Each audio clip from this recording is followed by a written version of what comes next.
I began doing this actually because of a mentor that I had who's now passed. Her name was Carol Roberts, and she had the meditation group in Glendale. Before one of our meditations started, we'd form a circle, and I brought a painting because I've always done art, I brought a painting for an instructor of a representation of the circle. And it was mostly blues and white. And during the meditation, we set the painting off to the side. During the meditation, I felt like there's a presence by my painting. And it was just simply blue, and it had white candles. And when we were through with the meditation, the nun said next to me, one of the other members said, "I felt like there was a presence by your painting." I said, "I did too." And we both look at it, and once again, I'm totally creeped out. There was a handprint on it I did not put there, and there was a totem pole of cherubic faces I did not put there. The instructor said no. She had a friend who was a psychic artist, and she said, "No, you shouldn't feel afraid of this." She said, it's a message for you that you need to do psychic art. So.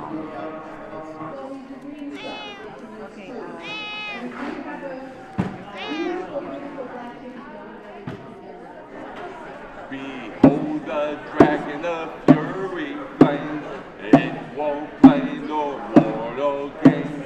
Sharp teeth and breath on fire, burning heart, holds desire.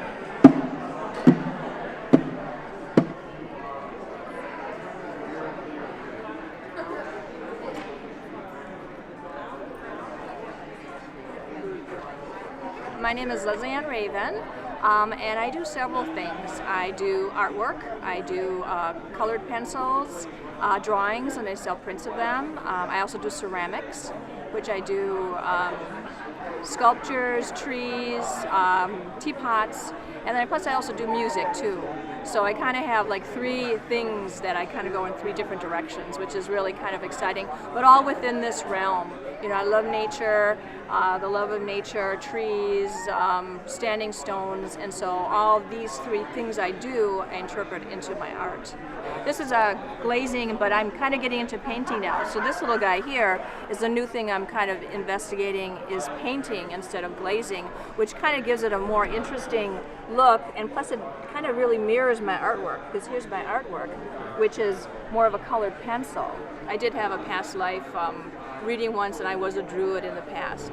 And the really interesting thing was I used Leslie Ann Raven as my art name, and my name was Raven in Drury, and I didn't know that. I've been doing this like for 10 years, and I only had the reading like a year ago, and it was really, the person didn't know that, so it's like I had a sense with that name already.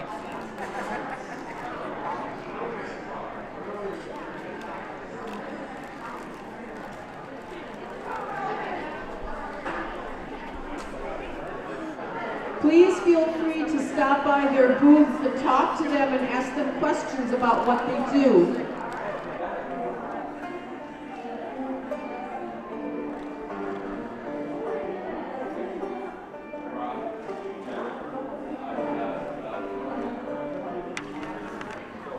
That is called a numerology chart, and I go 2.5, 3 hours on the interpretation on that. Well, the first name equates to what we call a key to life, and the first letter of the first name is your mental approach to everyday situations in life, and the first vowel is the emotional approach to everyday situations. It's everybody in a nutshell. The middle name tells you about lessons learned in previous lifetimes and what you bring into this incarnation.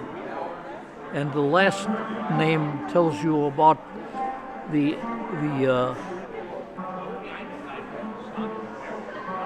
that's the family name.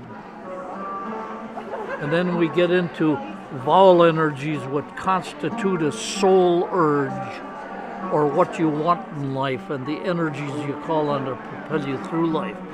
And the consonant energies underneath the name give you what we call a personality, and the personality is the soul at rest. This is you, and there are no demands being made of you. And then we add those two together and we get a total expression, or how people express themselves to the rest of the world, family, church, society. And then we have a life path that comes out of the month and the day and the year of the birth. And that's called a life path, and what you came in to do and to be in this lifetime. And then we add that total expression and life path together, and we find what we call a destiny, or what our later years bring into life. And we have planes of expression also, the mental, physical, and emotional and intuitive letters. And then we look at the inclusion table in the left side of the chart, and here's where we look for missing numbers and lessons to be learned in life, and what kicks you in the heels every step of the way in life. And then up in the upper right-hand corner we have this triangle, and above there we have what we call pinnacles, and below we have, in red, we have the challenges of life. And then that has different breakdown of cycles of life. So in short, that's pretty much it there. Well, I got started in this quite by accident. I wandered into this room that was for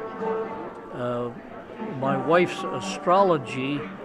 There were two psychics in there, and one psychic was working with his wand, and he was into all different dimensions and everything else, and they looked up at me and they said, my aura filled the whole room, and they says, come on over here, we got to talk to you.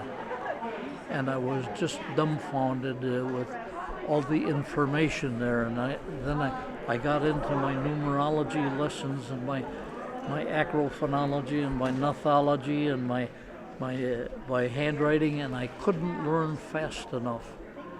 And all of these things were talking to me at once, and they all became a part of me, and this is the result right now that you're looking at. This works. If you, the audience, are going to vote for which one wins, we have first place and second place. So we'll need you to listen,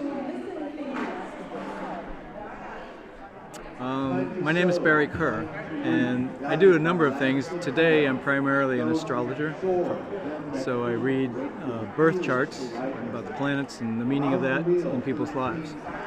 I'm also an energy healer, and I'm a life and relationship coach, and I infuse the astrology into that. So I have clients that come to me. About half of my clients come just for one reading about themselves.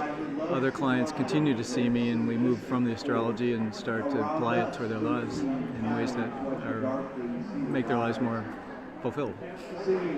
I had a very zigzaggy life path, sort of non-linear career path. You're talking about career, I assume.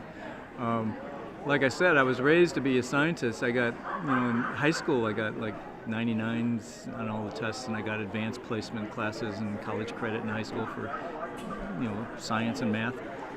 So everybody saw me going in that direction. But then I got to college, and I did my year and a half of general stuff, and I had to decide. And I was watching people rehearse a play, and I realized that's what I wanted. I wanted to learn how to feel. I wanted to learn how to express my feelings, because I didn't know how to do that very well. So I joined the theater. Being in theater was basically what I see now as a shamanic path, basically, because it got me in touch with the level of my being on an emotional level that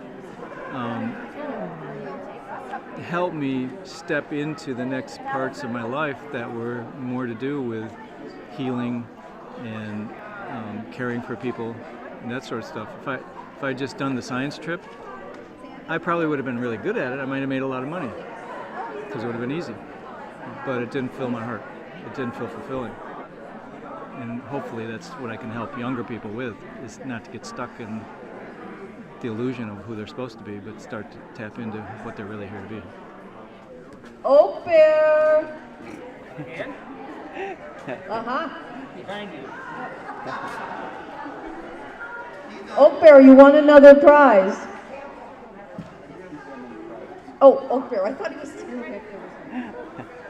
I kept saying behind you.